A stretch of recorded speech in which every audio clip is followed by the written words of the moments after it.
창세기 22장 1절. 그 일 후에 하나님이 아브라함을 시험하시려고 그를 부르시되 아브라함아 하시니 그가 이르되 내가 여기 있나이다.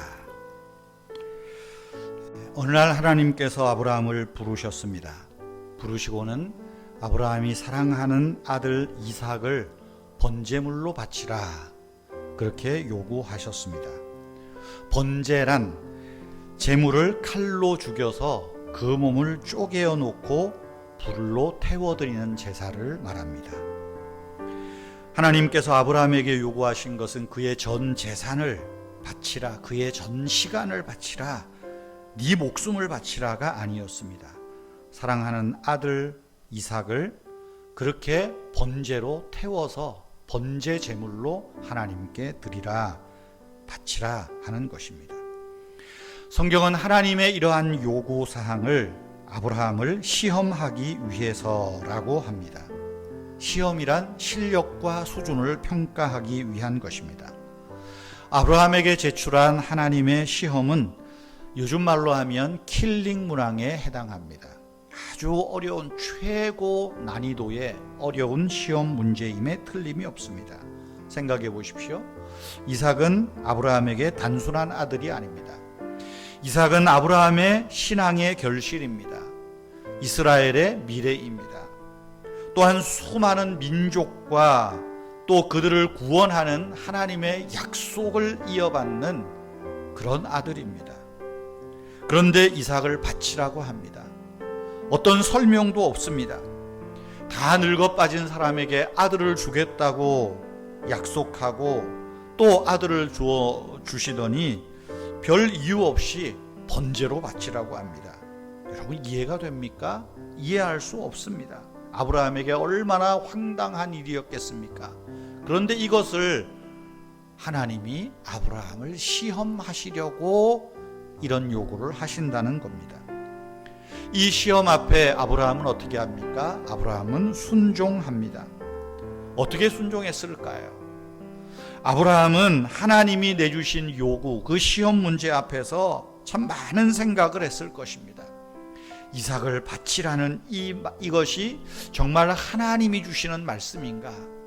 하나님이 주신 말씀이 맞을까? 아니면 마귀가 주는 말일까? 고민하지 않았겠어요? 생각하고 질문했을 것입니다. 그리고 아브라함은 하나님 말씀으로 이 문제를 풀어갑니다. 아, 그래. 이 아들 이삭에게서 나는 자가 네 후손이라고 했어. 그러면 이삭을 통해서 그 후손이, 자손이 또 있을 거야. 아직 이삭은 결혼도 안 한 총각이고 아직 소년이지만 이 이삭의 몸에서 날 자가, 날 사람이 있다는 말은 하나님이 이삭을 어떤 방법으로든지 살리겠다는 약속이 있는 거야. 그래, 하나님이 말씀했으니까 뭐 이삭 죽이게 하겠어? 죽이면 살리겠지. 그렇게 생각했을 것입니다. 이삭이 죽지 않으면 그대로 살 것입니다. 만약 죽는다고 해도 하나님은 그를 다시 살리실 것입니다. 이 믿음이 작동한 거예요. 하나님 말씀이 그 안에서 작동한 것입니다. 네 아들 이삭을 통하여 날짜가 네 후손이라, 네 씨라. 히브리서 11장 18절 19절에서 아브라함의 믿음을 그렇게 말하고 있어요. 이삭을 바치라 하였으나 하나님이 이삭을 다시 살리실 줄을 믿고 그 아들을 번제로 바쳤다. 아브라함의 믿음을 이야기합니다. 아브라함은 하나님의 시험을 믿음으로 말씀을 묵상하고 말씀 가운데서 그 해답을 찾아 통과했던 것입니다. 성도 여러분, 우리도 여러 가지 시험을 당합니다. 우리가 시험을 당할 때 말씀을 붙들고 묵상하고 말씀 안에서 답을 찾아야 됩니다. 그러면 그 시험은 킬링 문항이 아닙니다. 더 이상의 시험이 아닙니다. 하지만 말씀이 없으면 시험은 유혹이 되고 우리를 넘어뜨리는 덫이 되고 말 것입니다. 우리의 신앙은 은사를 개발하고 또 어떤 일을 많이 하고 어떤 위대한 일을 하고 또 우리가 뭔가 주님의 나라와 교회를 위해서 큰 큰 일을 행하는 것, 그것이 신앙생활이 아닙니다. 신앙생활은 하나님의 말씀을 붙드는 것입니다. 신앙생활은 하나님의 말씀을 깊이 묵상하고 그 말씀을 붙들고 그 말씀 앞에 순종하는 것입니다. 성도 여러분, 우리 삶에 크고 작은 시험들이 닥쳐옵니다. 어려운 문제들이 옵니다. 그때 우리는 그 어려운 문제를 너무 깊이 묵상하지 마십시오. 오히려 그 문제 속에서 하나님의 음성을, 하나님의 말씀을 생각해 내십시오. 그 말씀을 떠올리십시오. 그리고 그 말씀 앞에 믿음으로 순종하십시오.